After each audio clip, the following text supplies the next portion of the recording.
بحیثیت مسلمان ہمارا یہ ایمان ہے کہ ایک دن ایسا آئے گا جب سورج کی روشنی سورج سے چھین لی جائے گی، چاند کو بے نور کر دیا جائے گا، ستاروں کا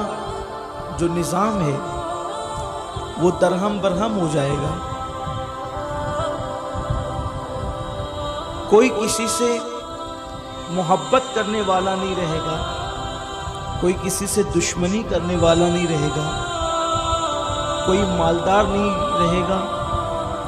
کوئی غریب بھی نہیں رہے گا، نہ کسی کے پاس مال ہوگا، نہ کسی کے پاس دولت ہوگی، نہ کوئی بندہ اس دن کنگال کہلائے گا بظاہر دولت کے حوالے سے۔ وہاں رشتے خون کے ایک دوسرے کے ساتھ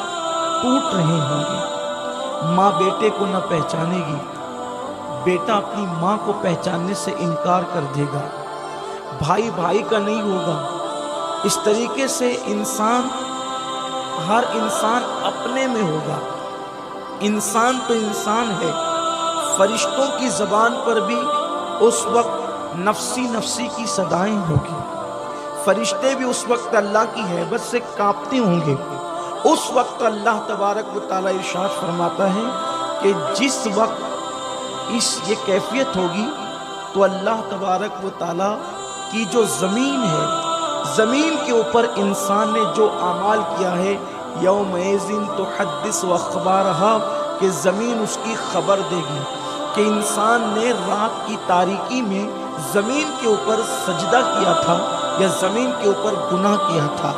زمین کے اوپر اس نے اللہ کی عبادت کی تھی یا اللہ تبارک و تعالیٰ کی نافرمانی کی تھی، زمین کے اوپر اس نے اللہ تبارک و تعالیٰ کی خشیت سے آنسو بہائے تھے یا بے باکی کر کے اللہ کو ناراض کیا تھا، اللہ کو غضبناک کیا تھا۔ اس وقت زمین خبر دے گی، انسان زمین کی اس خبر کو دیکھ کر کے کہے گا اس زمین کو کیا ہو گیا ہے، یہ انسان کے اعمال کے حوالے سے خبر دے رہی ہے۔ آپ مجھے بتائیں کہ اگر خبر دینے کے لیے کسی انسان کو متعین کیا جائے تو انسان سچ بھی بول سکتا ہے، انسان جھوٹ بھی بول سکتا ہے، اور پھر بات یہ ہے کہ ہر انسان دوسرے انسان کے ساتھ ہمیشہ نہیں رہتا۔ مثال کے طور پر کسی کی کتنی ہی دوستی ہو، کسی کی کتنی ہی قربت ہو، لیکن دو دوست 24 گھنٹے میں کبھی نہ کبھی تو جدا ہوتے ہیں، کہیں نہ کہیں تو جدا ہوتے ہیں، وہ ایک ساتھ نہیں رہتے۔ لیکن اللہ اکبر، انسان کہیں بھی ہو وہ زمین کے اوپر ہی تو ہوتا ہے۔ انسان سو رہا ہو تو زمین کے اوپر، انسان بیٹھا ہو تو زمین کے اوپر، انسان لیٹا ہو تو زمین کے اوپر، انسان کھانا کھا رہا ہو تو زمین کے اوپر۔ یہ زمین اللہ اکبر گویا کہ خدائی جاسوس ہے، خدائی جاسوس۔ انسان جو کچھ کرتا ہے یہ سب زمین اس پر گواہ ہو رہی ہے۔ مجھ سے پیشتر حافظ صاحب قبلہ نے کرامن کاتبین کے حوالے سے آپ کو بتایا، وہ دو فرشتے تو گواہ ہے ہی ہے، لیکن اللہ اکبر زمین بھی انسان کے اعمال پر گواہ ہے۔ اور اللہ کے حبیب مصطفیٰ جان رحمت صلی اللہ علیہ وآلہ وسلم ارشاد فرماتے ہیں کہ قیامت کے دن انسان کے سر کے بالکل اوپر سورج ہوگا، اور انسان کے سر اور سورج کے درمیان صرف ایک ہاتھ کا فاصلہ ہوگا، بس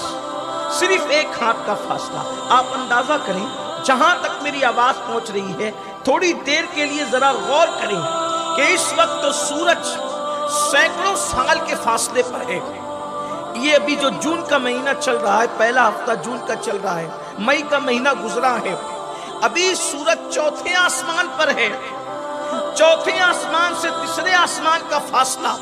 500 سال کا ہے،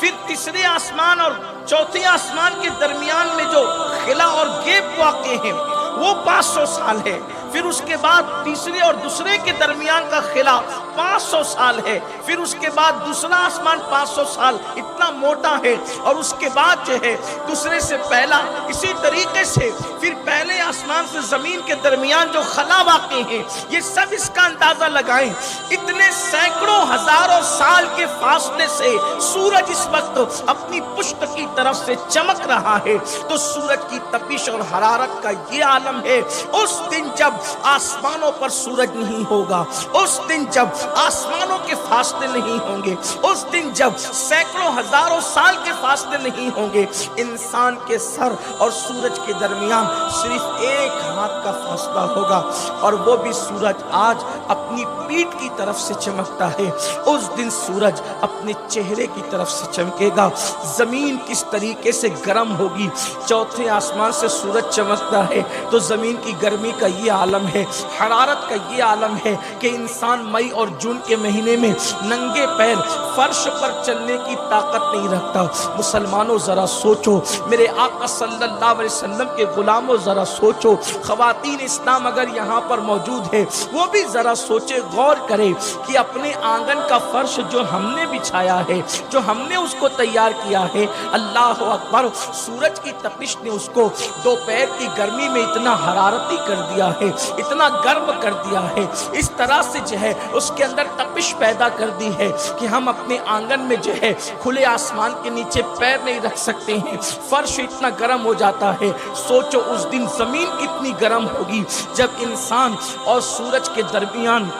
صرف ایک ہاتھ کا فاصلہ ہوگا۔ پھر اس وقت کیا ہوگا، اس وقت کا اندازہ یا اس کی پوری تصویر کشی کرنا یا اس کی عکاسی کرنا یا اس کی پوری داستان کو بیان کرنا اس مختصر سی محفل میں ممکن نہیں ہے۔ میں اپنے مطلب کی بات پر آتا ہوں، دل کے کانوں سے سننا، یاد رکھنا، یہ کوئی کہانی نہیں ہے کہ اس کو آپ نظر انداز کر سکیں، یہ کوئی قصہ نہیں ہے کہ یہ کسی قصہ گو کی اللہ اکبر انسان کی ذہانت ہو، لیکن اللہ یہ اس غیب دا نبی نے بیان فرمایا ہے کہ اللہ اکبر جو زمین پر بیٹھ کر لوح محفوظ پر نگاہ رکھتے تھے، جن کو اللہ نے عالم ما کان و ما یکون بنایا تھا، اللہ رب العزت نے ان کو گزرے ہوئے اور آئندہ حالات کے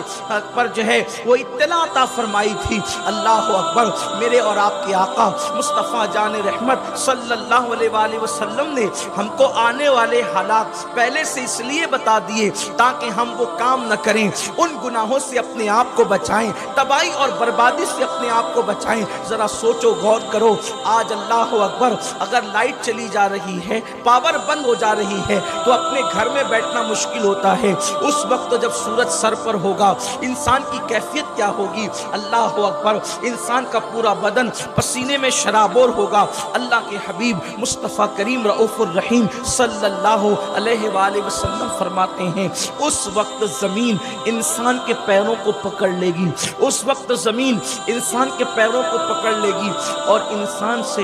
سوالات کیے جائیں گے۔ انسان کے پیروں کو زمین پکڑے گی اور زمین اس وقت تک کہ انسان کے پیروں کو نہیں چھوڑے گی جب تک اللہ اس سے چند سوالات نہ کر لے، اللہ تعالیٰ اس سے کچھ پوچھ نہ لے اور وہ اس کا جواب صحیح طور پر نہ دے، اس وقت تک کہ اس کی چھوٹ نہیں ہوگی۔ پہلا سوال، جب زمین جب اس کے پیروں کو پکڑ لے گی تو اللہ کی طرف سے پہلا سوال یہ ہوگا کہ تو نے اپنی زندگی کو کہاں گزارا، تو نے اپنی زندگی کو کس کام میں گزارا۔ ابھی آپ دیکھیں ماہ رمضان شریف جیسا برکت والا مہینہ گیا ہے، عید کی چھٹیوں میں مسلمانوں کا حال کیا ہے؟ اس وقت پوری دنیا کے مفکرین، خطبہ، مقررین، علماء، دانشور سب چیخ رہے ہیں بے چینی اور بے قراری سے کہ قوم پر ظلم کتنا ہو رہا ہے، قوم غربت کی چکی میں پس رہی ہے، قوم کٹ رہی ہے، قوم تباہ ہو رہی ہے، قوم برباد ہو رہی ہے، یہ سب باتیں ہو رہی ہے اور حق ہے۔ میں آپ سے پوچھنا چاہتا ہوں، ذرا قوم اپنے کرتوت بھی تو دیکھیں، لوگ اپنے حالات بھی تو دیکھیں۔ جس قوم کی کیفیت یہ ہو کہ ماہ رمضان شریف گزرنے کے بعد عید الفطر کی نماز پڑھنے کے بعد ساری تھیٹریں کے چاروں شو فل ہو جائیں اور سب بھر جائیں اور جگہ نہیں ہو بیٹھنے کے لیے، وہ قوم تباہ نہیں ہوگی تو کیا ہوگا؟ کیا اثر ہے رمضان شریف کے روزوں کا ہماری زندگی پر؟ کیا اثر ہے تراویح کا ہماری زندگی پر؟ کیا اثر ہے نمازوں کا ہماری زندگی پر؟ کیا اثر ہے عبادتوں کا اور تلاوتوں کا ہماری زندگی پر؟ حال یہی ہے کہ رمضان شریف سے جیسے پہلے تھے رمضان شریف کے بعد وہی حال، بلکہ رمضان المبارک میں بھی تبدیل نہ ہو سکے،